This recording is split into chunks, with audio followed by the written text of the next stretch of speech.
Até aqui, meus irmãos, Isaías aparentemente havia profetizado como um aspirante, tendo somente uma comissão, podemos dizer, virtual e também tácita, mas então vemos-se assim, podemos dizer, também solenemente ordenado e consagrado para uma comissão, podemos dizer até mesmo profética, dada pelo próprio Senhor Deus.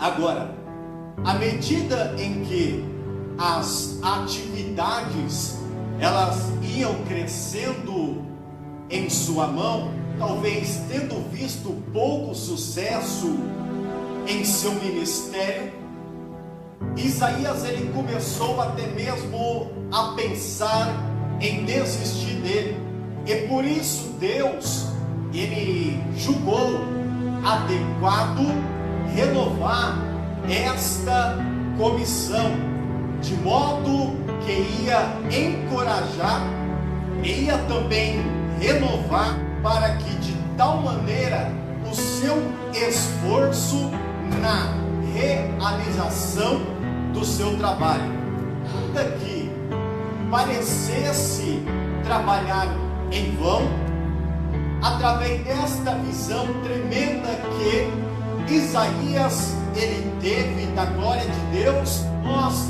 vemos também o terror que acometeu no verso de número 5, e também o alívio que foi dado contra aquele terror, por uma certeza de perdão pelos seus pecados.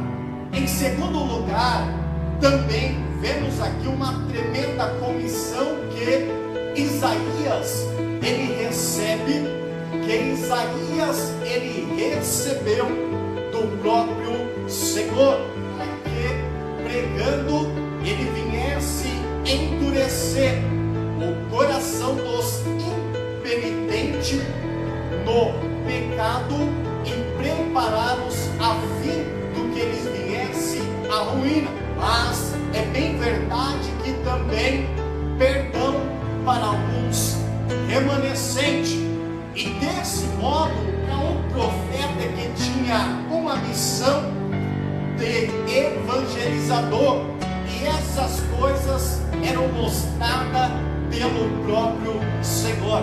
Agora, através desta visão, esse texto aqui vai nos remeter à ideia do mesmo chamado que Samuel ele teve quando foi consagrado para esta missão de profeta pelo próprio Senhor. Em 1 Samuel capítulo 3 e o verso de número 20 está escrito que em toda Israel, desde Berseba até Dan, conheceu que Samuel estava confirmado como profeta pelo próprio Senhor. Ora, através desta visão, esta visão, meus irmãos, tinha como objetivo, em primeiro lugar, confirmar a sua fé, para que depois a veracidade daquelas coisas, o profeta Isaías ele viesse a conhecer.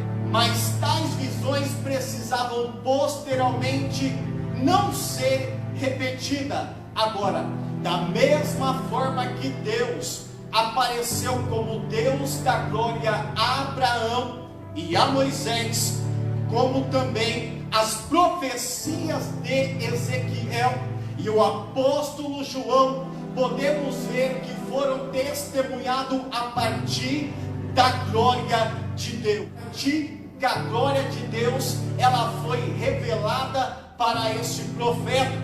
Veja, no verso de número 1 de Isaías capítulo 6, esta visão que Isaías ele teve, ela foi datada para a sua maior autenticidade, ou seja, no período em que morreu o rei Uzias. Uzias, meus irmãos, ele tinha um reinado tão prosperamente como qualquer um dos reis de Judá. Ele reinou por muito tempo, aproximadamente 50 anos. Mas o que vai chamar a atenção nesse texto é o momento em que esta visão ela foi datada. Observe comigo aqui, no ano em que morreu o rei Uzias, ou seja, na época em que ele morreu,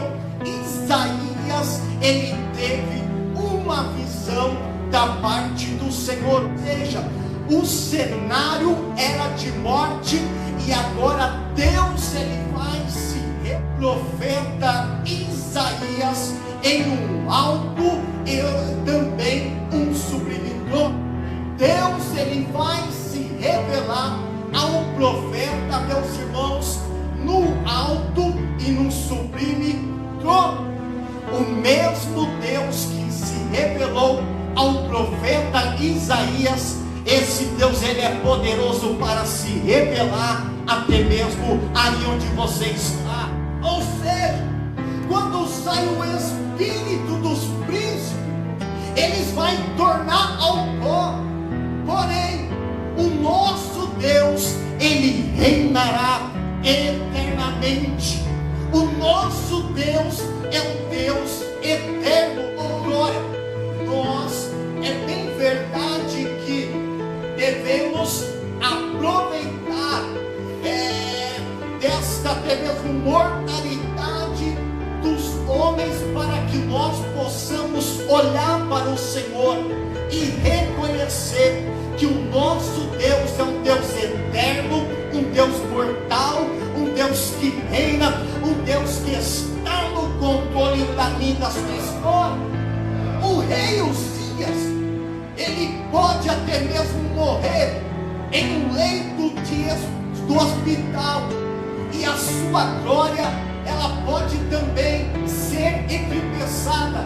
Só que o nosso Deus não. O nosso Deus é um Deus eterno, e esse mesmo Deus que se revelou ao profeta Isaías diante desse cenário, podemos dizer até mesmo caótico, esse mesmo Deus, ele tem poder para se revelar na tua história, ele tem poder para se revelar na tua família, ele tem poder para se revelar até mesmo na tua empresa. O teu Deus, ele tem poder para se revelar naquilo que é impossível ao teu fora.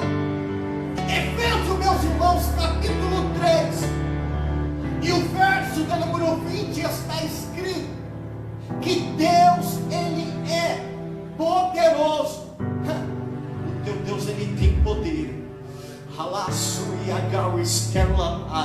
Ele tem poder, ele é poderoso para fazer infinitamente muito mais além daquilo que a sua mente ela possa imaginar. Aleluia. Esse é o Deus do qual você serve. É um Deus que está no trono. Aleluia. Os anjos do Senhor, eles tinham 6 asas, e em vez dessas 6 asas está aberta para cima, com 2 superior sobre a sua cabeça. Esses serafins, ele tampa o seu rosto, e as que estavam na parte inferior, elas cobrem ali o seu pé, e por reverência a Deus, em um som bem alto, eles clamam ao Senhor, e não se cessam de adorar aquele que é digno de toda a honra e toda a glória. Agora, como que foi esse cântico? Obviamente esse cântico ele foi com fervor. Esses serafins, meus irmãos, eles adoravam a Deus. Eles tinham uma reverência tremenda, que eles declaravam que que santo, santo, santo é o Senhor dos exércitos. Ou seja, toda a terra está cheia de sua glória. E na medida em que eles louvavam a Deus, observe comigo aqui um detalhe no verso de número 3. Na medida em que clamavam uns para os outros, dizendo: Santo, Santo, Santo é o Senhor dos exércitos, está escrito que toda a terra está cheia de sua glória. Agora no verso de número 4, nós observamos e vemos que a casa tremeu, não somente a porta, mas até mesmo os umbrais da porta se moveram com a voz daqueles que clamavam, e a casa se encheu de fumaça. Na medida em que os serafins ele clamavam uns aos outros, observe que a casa tremeu. Agora imagina a noiva do Cordeiro, a igreja de Cristo na terra, caminhar no mesmo propósito, na mesma coisa, de clamar um Todo-Poderoso, mesmo nesse tempo de crise, nesse tempo de epidemia. Você acha que Deus ele não tem poder para curar? Ou você acha que Deus ele não tem poder para salvar? Esse mesmo Deus que se revelou ao profeta Isaías, ele pode ir aí ao teu encontro. Ele tem poder para salvar, curar. Ele tem poder para trazer integridade ao teu coração, à sua vida. Ele tem poder para mudar completamente a sua história, assim como mudou a história do profeta Isaías. Agora, esse mesmo Deus que é santo, observa comigo aqui 3 vezes santo, ele nos faz um convite também em 1 Pedro, capítulo 1, versículo 15 ao 16. Mas como é santo aquele que vos chamou, sede santo também em toda maneira desse viver. Sede santo, porque eu sou santo. A palavra do Senhor me diz que sem santidade a gente não poderá ver a Deus. E agora o próprio Deus quer, olha só que coisa linda, que coisa maravilhosa. Um dos atributos de Deus é a sua santidade. Deus é um Deus santo. E esse mesmo Deus que é santo, ele nos convida a poder participar da sua própria natureza, dizendo: sede santo, assim como eu sou santo. Sem santidade não tem como nós vermos a Deus. Sem santidade não tem como nós desfrutar da presença de Deus em nossa vida. Quando eu estou falando em santidade, não estou falando em investimento. Eu não estou falando em dogmas, em paradigmas, ou até mesmo doutrina. Mas eu estou falando em modo de viver, modo de pensar. É isso que Deus ele quer nos ensinar. Como será que está a nossa vida com Deus?